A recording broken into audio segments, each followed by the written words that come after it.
हे दोस्तों,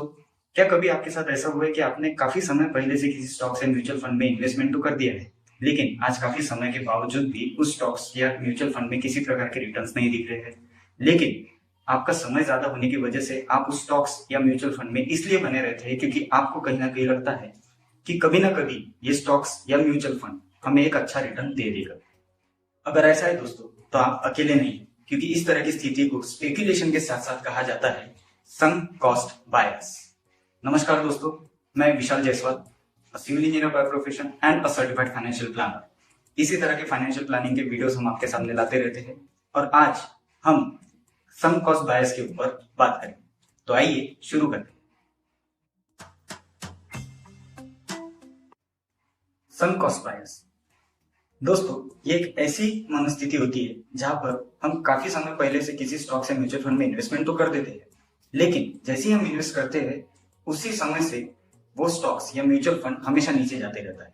अगर हम एग्जांपल के तौर पे अगर देखा जाए तो 197 कम्युनिकेशन का एग्जांपल हम आसानी से समझ सकते हैं। जब इसका आईपीओ ओपन हुआ था, काफी मेरे दोस्तों ने उसमें इन्वेस्टमेंट किया था, लेकिन आईपीओ ओपन होने के बाद से लेकर तो अब तक वो स्टॉक्स नीचे ही रह रहा है और काफी सारे इन्वेस्टर्स उसी स्टॉक्स में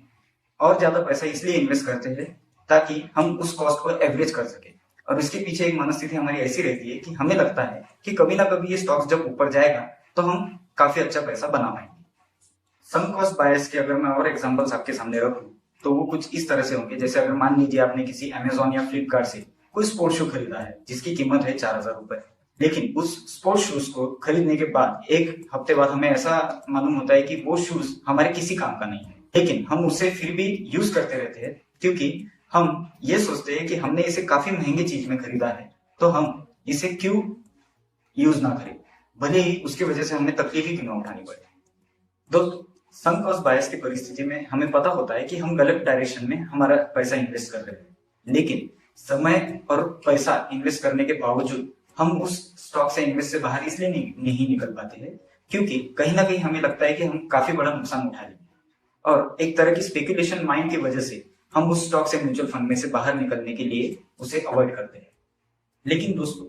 सम कॉस्ट बायस की परिस्थिति में हम अपने आप को क्यों फंसा कर रखते हैं, इसके पीछे काफी सारे रीजन है, जिसमें से पहला रीजन है ईगो।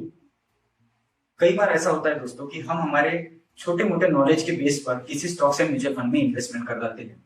और हम खुद को साबित करने के लिए उस स्टॉक्स या म्यूचुअल फंड में इसलिए बने रहते हैं क्योंकि हमें लगता है कि हमने जिस हिसाब से उसमें इन्वेस्टमेंट किया है वो कभी ना कभी ऊपर जाएगा और कभी ना विश्वास रहता है। इस परिस्थिति में हम उस स्टॉक्स या म्यूचुअल फंड में भले ही नुकसान क्यों ना उठा रहे हो, लेकिन हम उसमें से बाहर कभी नहीं निकल पाते। दूसरा रीजन है इमोशनल अटैचमेंट। कई बार ऐसा होता है दोस्तों कि किसी स्टॉक्स या म्यूचुअल फंड में हम नुकसान तो उठा रहे होते, लेकिन फंडामेंटली और टेक्निकली वो स्टॉक्स और म्यूचुअल फंड हमेशा नेगेटिव रिटर्न देने के बावजूद हम उसमें से बाहर इसलिए नहीं निकल पाते हैं क्योंकि इन सब चीजों को साइड में रखते हुए हम उससे इमोशनल अटैचमेंट कर लेते हैं। ऐसी परिस्थिति में हमें सिर्फ नुकसान ही उठाना पड़ता है। दोस्तों, तीसरा रीजन है कि हम खुद को एक रोल मॉडल जैसा प्रिटेंड करते हैं, जैसे कि मिस्टर राकेश झुनझुनवाला या मिस्टर वॉरेन बफेट। हम ये समझने लगते हैं कि जिस तरह से इन लोगों ने भी अपनी लाइफ में कभी ना कभी कोई ना कोई गलत स्टॉक्स लिया होगा, लेकिन आज उस स्टॉक्स की वजह से उन्होंने काफी सारा पैसा बनाया। और चौथा जो सबसे मेन इंपॉर्टेंट रीजन है कि हम नुकसान उठाने से खुद को हमेशा सेव करना चाहते हैं। बचपन से ही हमें एक प्रकार की एक सीख दी होती है कि नुकसान उठाना एक अच्छी बात नहीं है, और जैसे जैसे हम बड़े होते हैं ये सोच हमारे अंदर एक काफी गहरा प्रभाव डाल देती है। और जब हम स्टॉक्स एंड म्यूचुअल फंड में इन्वेस्टमेंट करते हैं और जब हमें पता होता है कि वहां पे हमें नुकसान हो रहा है और जब इस नुकसान की कीमत बहुत ज्यादा हो जाती है तो हम उस स्टॉक्स एंड म्यूचुअल फंड में से इसलिए बाहर नहीं निकलते क्योंकि हमें लगता है कि एक क्रिमिनल ऑफेंस हो चुका है कि हमने इतना बड़ा नुकसान उठा लिया है और हम क्यों इसमें से नुकसान में हम बाहर निकले, क्यों ना हम थोड़ा देर इसमें और स्टॉक्स में म्यूचुअल फंड में बने रहते, जैसे ही हमारा पैसा निकल जाएगा हम इसमें से बाहर निकल जाएंगे। लेकिन दोस्तों, क्या संक कॉस्ट बायस इस मनस्थिति से बाहर निकलने के कुछ उपाय है? बिल्कुल, जिसमें से पहला उपाय है accept the loss and control your ego.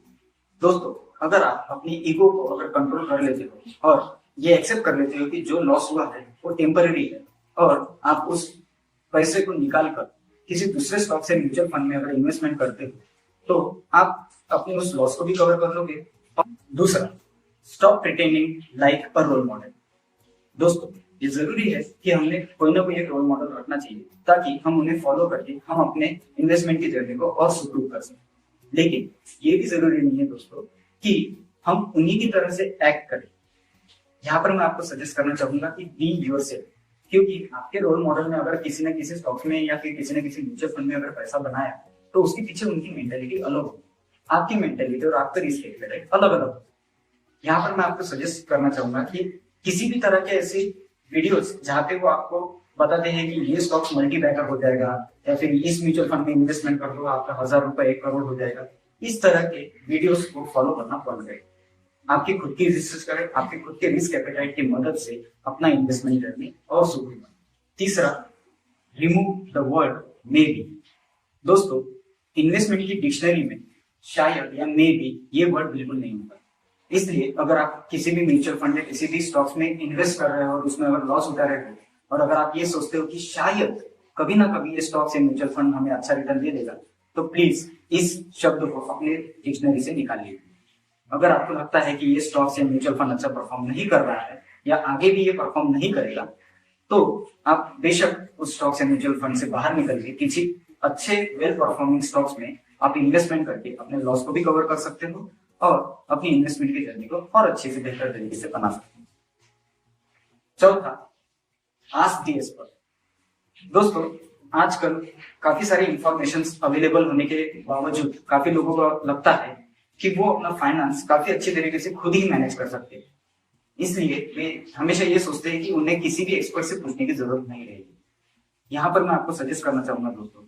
कि अगर आपको लगता है कि आप आपका फाइनेंस काफी अच्छी तरीके से मैनेज कर सकते हैं, आप आपका जो स्टॉक्स का पोर्टफोलियो है वो काफी अच्छी तरीके से मैनेज कर सकते हैं, तो अपने नॉलेज को और बेहतरीन बनाने के लिए कोई ना कोई कोर्सेज को ज्वाइन करें। जैसे एनएससी की वेबसाइट पे अगर आप जाए तो काफी सारे कोर्सेज वहां पे अवेलेबल है। इसके लिए आपको काफी समय देना जरूरी रहेगा, लेकिन अगर आपके पास में समय की अवेलेबिलिटी नहीं है तो यहाँ ऐसे वक्त में मैं आपको सजेस्ट करना चाहूंगा दोस्तों कि आप किसी न किसी एक्सपर्ट की सलाह बिल्कुल लें, क्योंकि एक एक्सपर्ट आपको और आपके इन्वेस्टमेंट की जर्नी को एक बेहतर तरीके से समझता है, वो आपके रिस्क एपेटाइट को समझेगा और उस हिसाब से ही आपकी वेल्थ क्रिएशन में आपकी मदद करेगा। दोस्तों, सम कॉस्ट बायस की ये बेहतरीन कल्पना मुझे एसेंशियलिज्म बाय ग्रेग मैकेवन इस पुस्तक से मिली है। अगर आपने ये पुस्तक नहीं पढ़ी है तो यहाँ पर मैं आपको सजेस्ट करना चाहूंगा कि इस पुस्तक को आप बिल्कुल खरीदें। नीचे डिस्क्रिप्शन में मैंने इस पुस्तक की लिंक दी है, आप चाहे थे तो इस बुक को उस लिंक पर जाकर खरीद सकते हैं। दोस्तों, कई बार ऐसा होता है कि हमें लगता है कि बहुत सारे काम हमें एक लिमिटेड टाइम पीरियड में पूरे करना जरूरी है, लेकिन इस पुस्तक की मदद से आप ये सीख सकते हो कि आप अगर लिमिटेड टाइम में बहुत सारे काम अचीव करने की कोशिश कर रहे हो तो आपको आखिरी वक्त तक कुछ भी हाथ नहीं लगेगा। If you focus on everything, the end result will be nothing. और दोस्तों, अगर आप अपने फाइनेंस की नॉलेज को बढ़ाना चाहते हो, जैसे कि अच्छे स्टॉक्स कैसे पिकअप किया जाए, कैसे उनकी फंडामेंटल एनालिसिस की जाए, तो यहाँ पर मैं आपको रिकमेंड करना चाहूंगा intelligent investor bye Benjamin Graham, जिसकी लिंक मैंने नीचे डिस्क्रिप्शन में दी है। दूसरी बुक मैं यहाँ पे आपको सजेस्ट करना चाहूंगा शेयर बाजार बाय रविंद्र देसाई। ये बुक एक्चुअली मराठी में अवेलेबल है, आप चाहे तो उस बुक को भी अमेजोन से खरीद सकते हो। और अगर आप आपकी लाइफ में फाइनेंशियल प्लानिंग का इंपॉर्टेंस समझना चाहते हो तो मैं आपको रिकमेंड करूंगा मेरी ये book, what not to do with your money. तब तक के लिए take care, be careful, thank you.